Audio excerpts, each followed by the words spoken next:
What's up, everybody? Welcome back to our series about kratom addiction and trauma.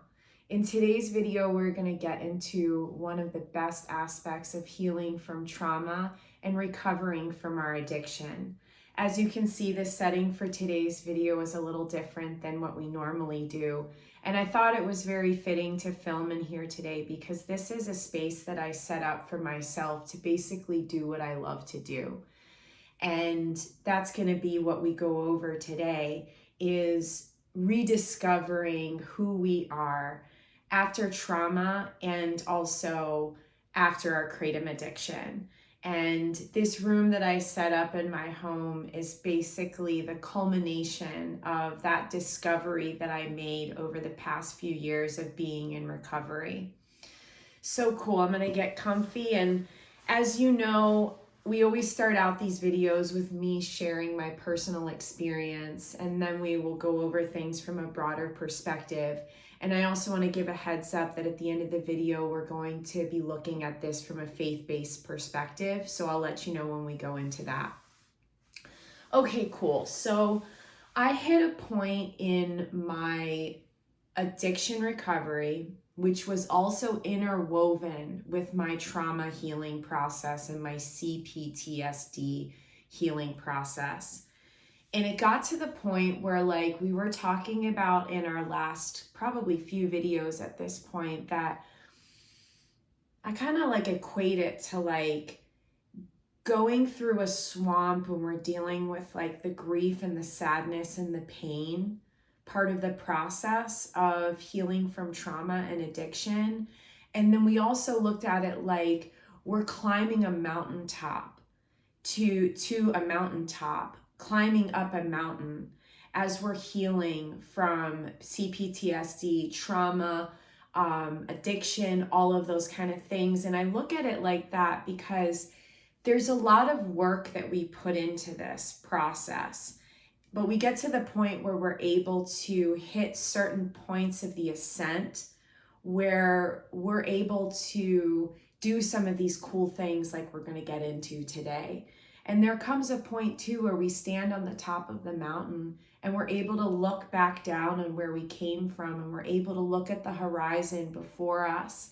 And it's such an awesome place to get to in healing from trauma and recovering from addiction.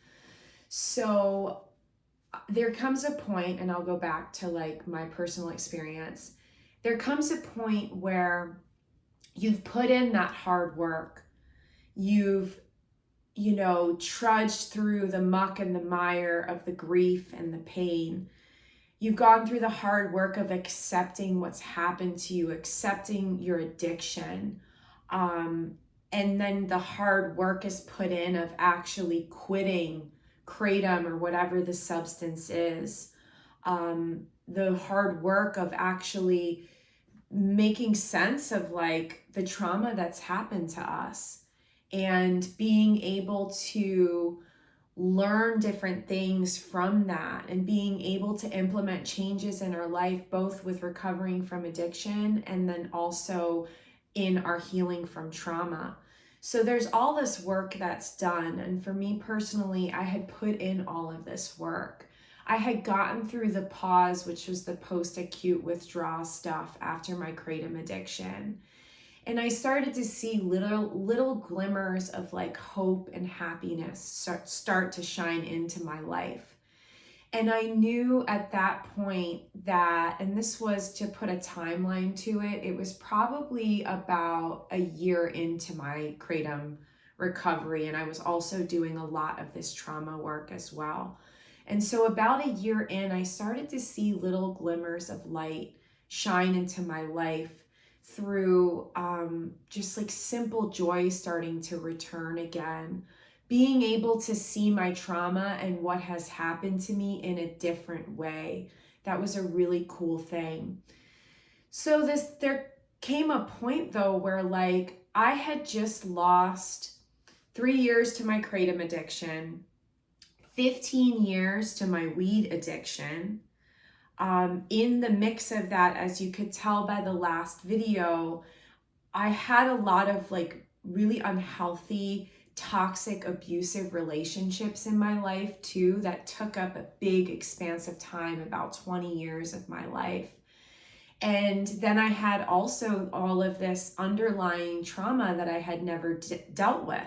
So it basically was like, I mean, I could try to quantify it as like, oh, I was on kratom for 3 years, I was on weed for 15 years, but like truly, I had spent my whole life up to this point basically dealing with trauma or not dealing with it and just shoving it down inside of me, or being addicted to something, or being in unhealthy relationships. So I found myself at this point where I'm like, man, like, who am I outside of this trauma and these addictions?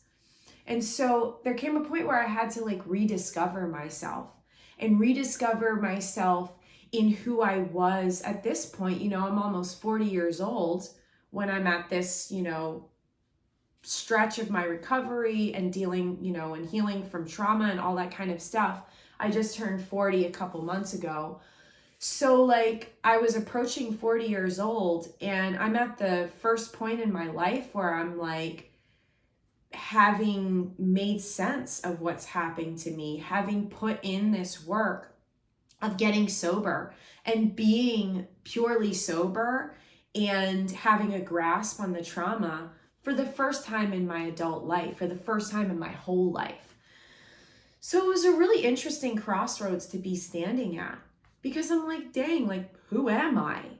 And I've always had a very strong sense of identity. I've always had interests and passions and hobbies that that are just have always been a part of who I was. But they were always influenced by what was going on in my life. And so I found myself like, okay, I need to figure out who I am again. And I need to figure out who I am aside from the trauma and the PTSD and even the trauma healing. And also I need to figure out who I am as a sober adult. And so at first it was a little intimidating and overwhelming, because I'm like, where do I begin? But then it started this beautiful discovery process of like rediscovering, relearning who I was as a person, learning who I was outside of the pain that I had been through, learning who I was outside of the addictions that I had had, and the substances themselves influencing who I was as a person and like my personality. And so I had to basically start at like the bottom of everything. And I really had to search my soul and search it for like what it was that like set my soul on fire. And what I mean by that is that like we all have things that interest us. We all have things that, it might not even be a thing. It might be something that we do. It might be a place that we have always wanted to visit. It might be, a calling of some sort to do either some sort of work professionally or like volunteer doing something. It might be a calling to help others. It might be a calling to express ourselves in some sort of way. And these are all very primal things as humans that we have. And when we find ourselves in trauma, post-trauma stuff, healing from trauma, and then addictions, we lose touch of these things within ourselves. And like ultimately what this is like, this is who we are in our authentic selves. And so the rediscovery process can be this amazing, exciting, beautiful thing that we embark on when we hit a certain point in our trauma healing and in our kratom recovery or recovery from whatever it is. So like, okay, what did this look like for me? We'll start getting into that first. What that looked like for me was like, I had to break things down into like who I am in my essence, who I am aside from any external influence, like who the core of my being actually is. And so for me, I thought back to who I was before I had experienced trauma. And I thought back to different points in my life, different points in my childhood where I just loved to do things that it was aside from like any sort of coping mechanism, any sort of outside influence, anything like that. And I went back to like, the very roots of who I am as a person. And what that is a highly creative, highly artistic, sensitive, emotional, for good, bad, or worse, person that loves being in nature, loves being outside in the woods and in, natural environments and that kind of thing, who loves to be by large bodies of water, who loves music with all of their being, every cell of their being, every fiber of their being. I love music. And so I really dug into this. I really dug into these like basic principles of like who I was and what I found enjoyment from, and that I lost touch with as I was going through my life. And sure, there were different aspects. Like I've always made music over these years. Like music became a coping mechanism for me. Art for me, I was born a visual artist. I was born a music maker too. But art is like really like my first like creative passion. It always has been. And I've always done it in different ways. Like it's always found a way to express itself through me, but I haven't over the years given it the time and the energy and the space to actually like be expressed fully. And so I realized in this time as I was rediscovering myself that there were like parts of me that had gone unexpressed for so many years due to like healing from trauma and from, being in these addictions that like stole my joy, stole my creativity, stole my like energy to be able to even create. And so I had to come to a place where I had to like recultivate these things. And you know what? I'll be straight up too. Like I had to relearn how to do things sober. And it was a trip, you guys. Like, okay, I started playing guitar. How long has it been? It's been about 19 years since I started playing guitar, and I'm self-taught. I've been surrounded by guitar players, for a large part of my adult life. I've loved music for all of my life. And I grew up playing piano by ear. That was something that came very naturally for me. Like I have this memory, one of my first memories as like literally a baby, because I was probably like maybe 3 years old, 4 years old, was going up to an upright piano that was in our house and like reaching on my tiptoes to plink one of the keys on this piano. And I remember that. And from the time I was really young, I was like sounding out like songs on the piano. And so music was always a part of me. And so I grew up playing the piano, but with guitar, there was more of a learning curve for it. And I remember being in a room with a guitar at one point, and I was going through this like really hard time of my life.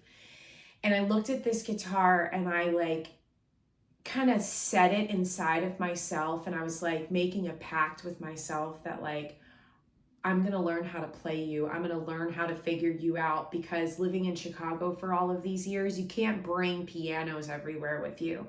And I didn't have a keyboard at this point, but there was an old guitar sitting in the room that I was in. So I learned how to play that guitar, long story short, long story long. And and this is what I was getting to about how I had to relearn how to play the guitar, was that when I learned how to play the guitar all of those years ago, I was smoking a lot of weed at that point. And so throughout all of the years of playing guitar, I always was basically stoned when I was playing the guitar. And so at the end of that, having quit weed, having quit kratom, I had to relearn how to play the guitar, because it was like all of my creativity was interwoven with like being stoned. So like that was interesting. But it like created this like really cool challenge to be able to rediscover myself creatively and rediscover that instrument that I loved, because I have loved the guitar since I picked it up. And I've equated it sometimes and explained it sometimes that like learning how to play a guitar, and this can go for any instrument, is like meeting and having a relationship with the best friend that you will ever have in your life, that will always be there for you. And so I have had this really cool relationship with music and with the instrument of the guitar, but I had to relearn that. Not with like, I knew the chords and I, knew how to get around on it. I've never been a shredder. I'm going to be straight up, I'm self-taught and I write folky music. So I'm not, sitting there taking these epic guitar solos, but, I had to relearn the creative process in that. I had to relearn how to write a song again sober, because I had always been stoned or on kratom for the last 3 years when I had been writing music. So that was interesting, but it was really cool. With my art, I had to learn who I was again artistically, because my art had taken on many different forms over the years, and it was highly influenced by what I was into at the time. And so I found myself at this point where I was kind of like starting over again, and I had to dig down and like see what it was that I was inspired by visual art wise. And and I'll get into like this room that I sit in right now before I go into the next aspects of the things that I did as I was rediscovering who I was. So I had this room. My son is grown now, and I kept it set up for him for a while after he moved out. But I knew that I wanted a space to be able to create. And I asked him if he would be okay with me switching over his old room into this space. And he's like, yeah, you should have done it a while ago. But I then created this space for myself in my home that I love so much. And I'll give you a little tour of it sometime, but for right now, we're just facing my desk. And in it, I created these like collages of things that inspire me, which is the natural world, God's creation. It's something that like I said, like it's a part of who I am. I love being in the woods. I spent so many years living and working in the redwood forests of Northern California, and it's just always held a part of my heart. And besides that place, like I've always loved nature. And that got kind of hijacked as I got into my, weird hippie new age beliefs. But when I came back to this point of getting to know who I was again and being my authentic self, I was able to kind of get back into loving nature from a healthy standpoint and not worshiping it or idolizing it. So in this room, I set up this space for myself to be creative. And I have these like vintage botanical collage things on my wall, and like a redwood tree picture here, and a little collage on my cork board with pictures of my son and my husband, and just different goofy things that I like to collect. But this was a space that I created for myself, and it's just been so amazing to be able to like figure out who I was again, and to be able to like make a space to enjoy and to express myself in and to be creative in. So also some of the things that I moved on to do, and you're going to learn some things about me as we move forward in these videos that you haven't really known before on this channel. And I'm super stoked because I only get into these type of videos where I'm sitting and talking about different aspects of addiction or my experience or trauma or whatever. But I've actually decided that I'm going to get into more of like sharing my life and who I am as a person with you. And I'm super stoked. So like, that is to go into explaining that, as you can see, this YouTube channel as well was a part of my rediscovery process of myself after trauma and after addiction. This channel began so organically. Like, it began with me sharing my testimony. And then I had somebody ask, when they heard about me talking about my kratom addiction in that testimony, they asked me to share more about my kratom addiction experience. And like, literally, it's just kind of moved forward from there. And we're at over a year now. I don't really pay attention to my numbers and my metrics as far as subscribers and views and all that kind of stuff, but let's just say we're at a lot more than where we started. And I am so honored, and I am so thankful, and I am so blessed to be able to share my journey with you. And so this channel is an example of something that, I didn't set out to do this, but it's something that came out of the rediscovery process for me. And I'm going to touch on that a little bit more at the end of explaining some of the other things that I got into. So the last thing that I'll share with you guys about my personal experience, though, is that this is something that you don't know about me. So as I was going through this rediscovery process, I was thinking about stuff that, like I said, sets my soul on fire. And so this is just a random thing, but I'm going to share it with you guys. So I've always loved vintage clothes and vintage, I love vintage boots specifically. This may seem super random, but I'll show you an example. So I have always been into okay, so I grew up on a farm. Let me take it back a little bit. I grew up on a farm. I grew up riding horses, and you wear boots when you ride horses. And so as I got older, I got a pair of boots. I was going through a hard time in my life, and I got a pair of boots that made me feel awesome when I wore them. And I basically wore these boots for 4 years straight. And so I love these boots. I'm older now. I'm 40. I can't wear my boots anymore. I have to wear my Birkenstocks and my Dansko clogs because I need more arch support. And, my feet have changed as I've gotten older, but I've always loved these boots. So part of rediscovering for me was that I realized man, I love this stuff. I love vintage clothes. Specifically, I love vintage clothes from the 60s and 70s primarily. 70s is my absolute favorite. I love stuff from the 50s too, and some stuff from the 90s, which was when I grew up. But what I really love is 70s, late 60s, early to mid 70s vintage clothes and vintage boots. And so random, I know, but as I was relearning who I was, I started to basically kind of tap into all this stuff about me that I hadn't really put any time or energy or thought into. And so what this ended up evolving into was I started a little online vintage clothing and boot hustle, I guess you can call it, because I don't have a website or anything. I've thought about it, but I don't want to pay for it. So I just do, at this point, Poshmark, but I've done all the reselling platforms over this past, how long have I been doing it? 2 years? Yeah, past 2 years that I've been doing it. But I've settled on just Poshmark because after I went back to work full time, I didn't want to put any time or energy into maintaining multiple reselling platforms. So right now I just have my Poshmark account, my Poshmark page.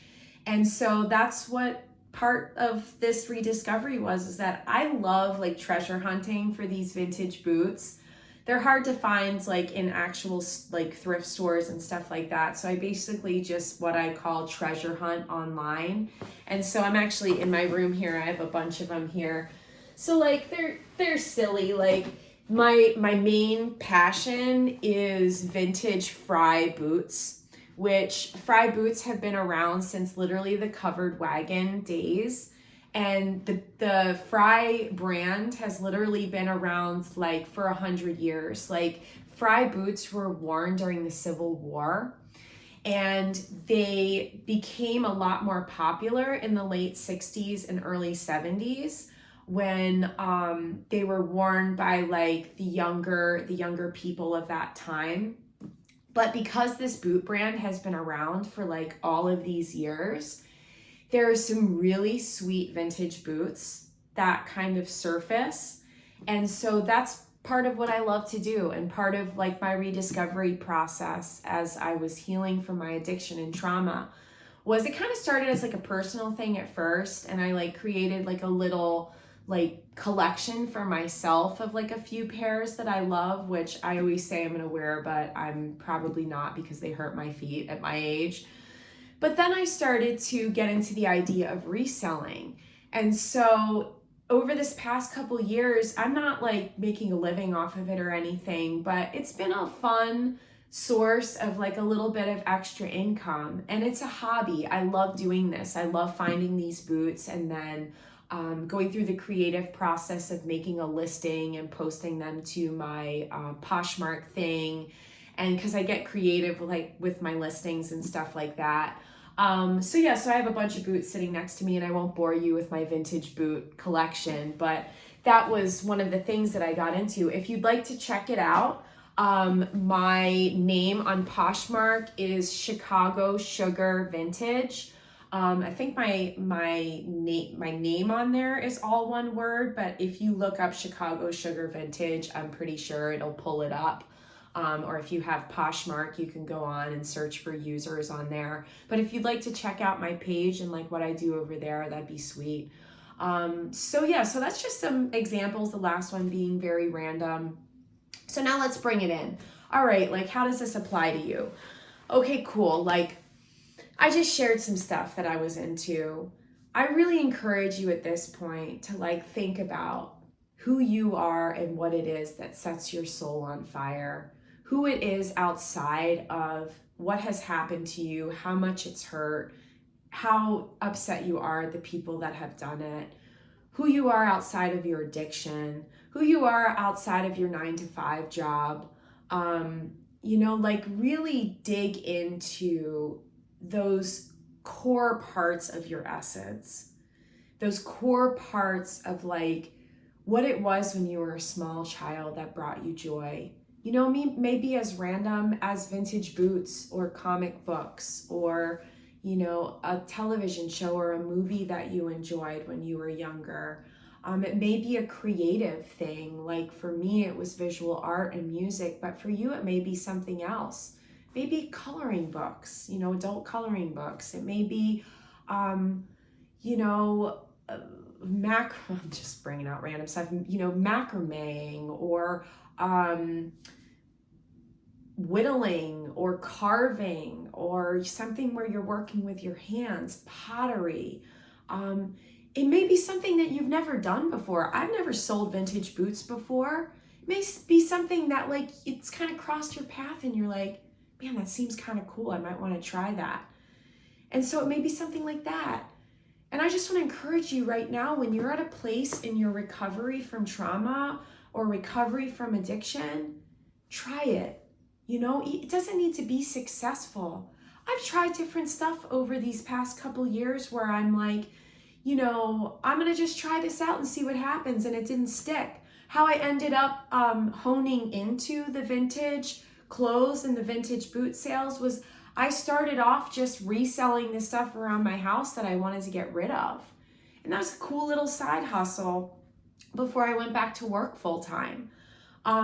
So I encourage you to, consider something like that where like you don't need to find something that you're going to do for the rest of your life, but just like start considering things that you can do for fun right now.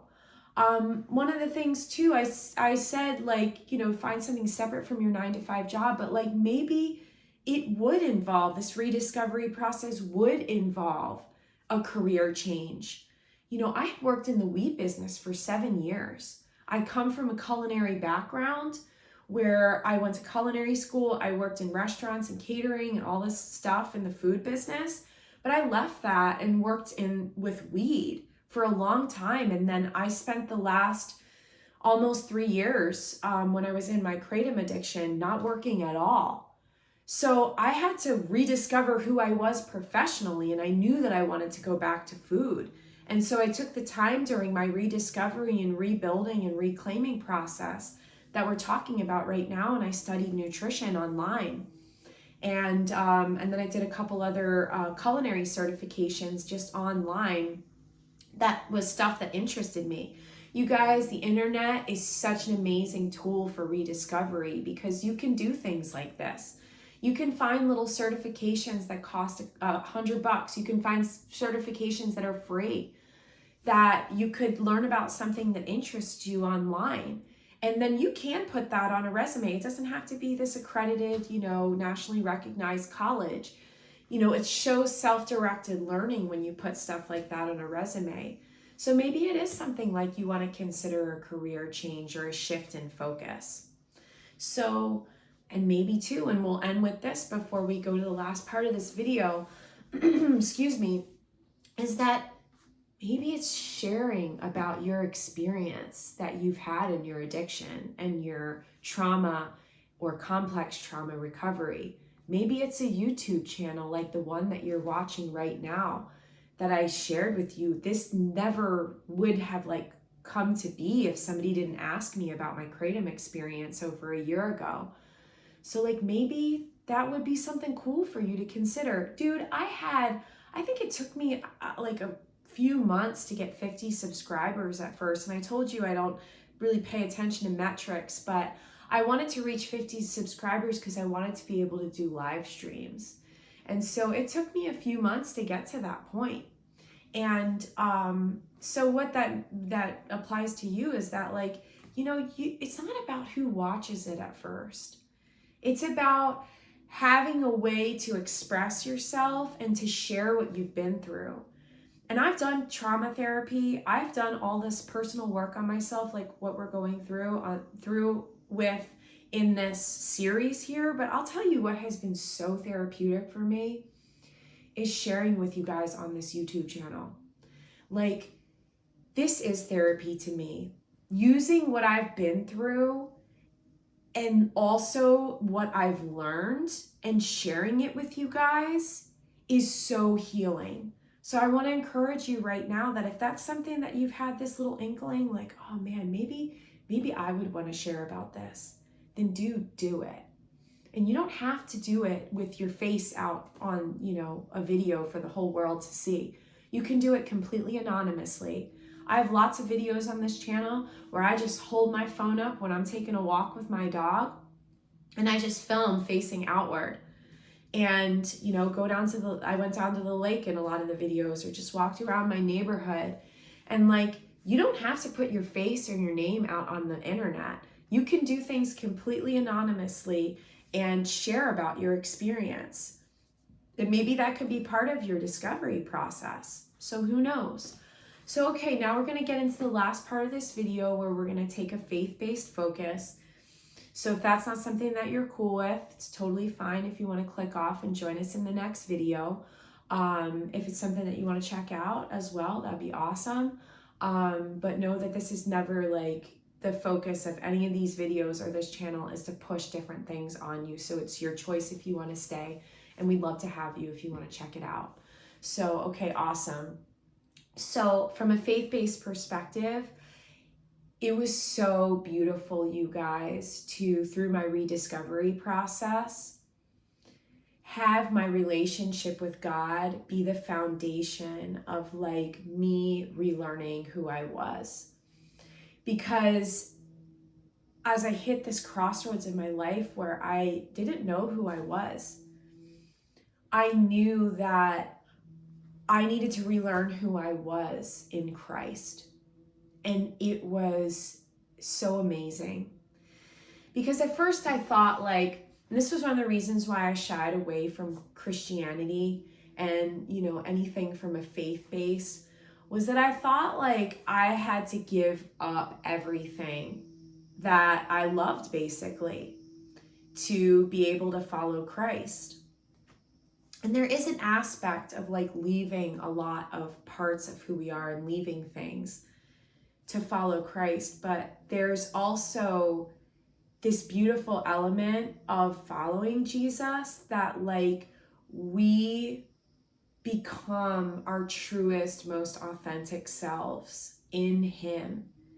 And that is not separate from the God-given talents, skills, hobbies, interests, all that kind of stuff that we were created to have. And so it was so cool to rediscover who I was in Christ, and to find these things about myself that God had created me with, and to then be able to express myself in that. Because you probably have heard this a lot if you're coming from a faith-based perspective, that like God has a will and a plan and a purpose for your life. And in this, He sets us on this path that we sometimes deviate from, but when we come back to that path, in this will and this purpose and this plan that He has given us, even before we were born, even before we were created in our mother's womb, He gave us these things. He put these things inside of us that, are a part of who we are in His creation. And so for me, rediscovering who I was in Christ, I talked about in the beginning of this video, where I've always loved nature. And when that became skewed with my New Age beliefs, I was able to, in my walk with Christ, rediscover my love for nature as God's creation.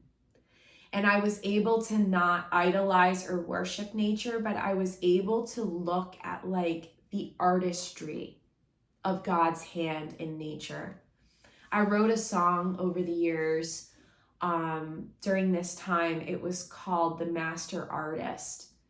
And it was about the natural world and how literally it's the work of God's hand, and that it's His art. It's His art, the lyrics of it goes into you spun the galaxies, you paint the sky with color every morning, the detail in each grain of sand, stuff like that, every wildflower, every sparrow, every grain of sand, that when you look at a grain of sand under a microscope, it looks like a shell. It looks like the most intricate, beautiful shell. Sorry, I'm hearing somebody doing yard work out there, so I apologize if you hear that in the background. But that's God's art. He is the master artist. So I thought that was really cool to be able to get that back in order. With my music, I was able to redirect the focus of my music into worshiping God with it. And it became an integral part of my work with God, my relationship with God, my worship and my praise to God. And so I really love that aspect of redirecting my music into that focus.